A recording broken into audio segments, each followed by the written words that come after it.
মাঝে মাঝে বাসায় নুডলস বা পাস্তা এগুলো থাকে না, চাইলে আটার এই পাস্তাটা বানিয়ে নিতে পারেন।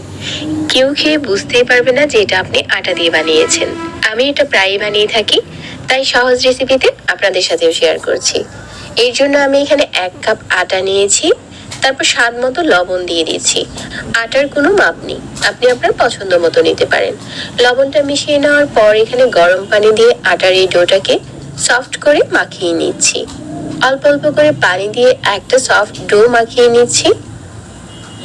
ডোটা যখন মাখানো হয়ে গেছে, এটা রেস্টে দেওয়ার দরকার নেই। আপনি সাথে সাথে এই ডোটা থেকে রুটি বেলতে পারবেন। আর যতটা সম্ভব রুটিটা কিছুটা পাতলা করে বেলতে চেষ্টা করবেন। যদি আপনি পাতলা করে বেলে স্লাইস করে কেটে নেন, তাহলেও পাস্তার মতো করে রান্না করতে পারবেন। তারপর একটা কৌটোর ক্যাপ নিয়েছি আর গোল গোল করে কেটে নিচ্ছি। যে কোনো কাটার দিয়েও কাটা যাবে। আটার এই পাস্তাটা আপনি কিভাবে বানাবেন এটা সম্পূর্ণ হচ্ছে আপনার নিজের কাছে। কেটে নেওয়া যাবে বা যে কোনো শেপে যে কোনো ডিজাইনে বানাতে পারবেন। কৌটোর ক্যাপ দিয়ে এভাবে গোল গোল করে কেটে নেওয়ার পর হচ্ছে আমি একটা করে উঠিয়ে মাঝ বরাবর এভাবে করে প্রথমে একসাথে করে নিচ্ছি, আবার সাইড থেকে ভাঁজ দিয়ে নিচ্ছি যাতে দেখতে একটু সুন্দর লাগে। এভাবে করে আজকে সবগুলো বানিয়ে নিব। আর এগুলো বানাতে কিন্তু বেশি সময় লাগে না। এভাবে করে সবগুলো বানিয়ে নিয়েছি। তারপর হচ্ছে একটা সসপ্যানে পর্যাপ্ত পরিমাণের পানি দিয়েছি আর পানিটা ফুটে গেছে। স্বাদ মতো লবণ আর 1 চা চামচ তেল দিয়ে দিচ্ছি। তারপর পাস্তাগুলো দিয়ে ভালো করে সিদ্ধ করে নিচ্ছি। আর এটা সিদ্ধ করতে বেশি সময় লাগে না। আমরা যে প্যাকেটের পাস্তাটা সিদ্ধ করি এর থেকে আরো অনেক কম সময়ে সিদ্ধ হয়ে যায়। 2 মিনিটের মতো সিদ্ধ করে নিয়েছি আর এটা হয়ে গেছে।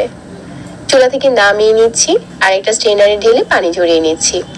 পাস্তা রান্নার জন্য এখন চুলায় প্যান বসিয়ে দিয়েছি আর স্বাদ মতো তেল আর পেঁয়াজ কুচি দিয়ে দিলাম। পেঁয়াজটা একটু ভাজা হয়ে যাওয়ার পর এখানে আমি দিয়ে দিচ্ছি 1/2 চা চামচ চিলি ফ্লেক্স আর 1/4 চা চামচ দিয়ে দিচ্ছি গোলমরিচের গুঁড়া আর 1/2 চা চামচ দিয়ে দিচ্ছি আদার গুঁড়া আর কিছু চিকেন সসেস দিয়ে দিচ্ছি। তবে আপনারা চাইলে এই পাস্তাটা ডিম দিয়েও রান্না করতে পারেন, আবার চাইলে যে কোনো সবজি দিয়েও রান্না করতে পারেন। তারপর এখানে 1/4 কাপ দিয়ে দিচ্ছি টমেটো কুচি আর কিছু দিয়ে দিচ্ছি পেঁয়াজের পাতা কুচি। স্বাদ মতো কাঁচামরিচ দিয়ে দিলাম। এখন সবকিছু নেড়ে চেড়ে একসাথে মিশিয়ে নিচ্ছি। এখন আগে থেকে সিদ্ধ করে নেওয়া পাস্তাগুলো দিয়ে দিচ্ছি। একসাথে নেড়ে চেড়ে মিশিয়ে নিয়েছি। 1 চা চামচ দিয়ে দিচ্ছি সয়া সস আর 1/4 কাপের মতো টমেটো সস।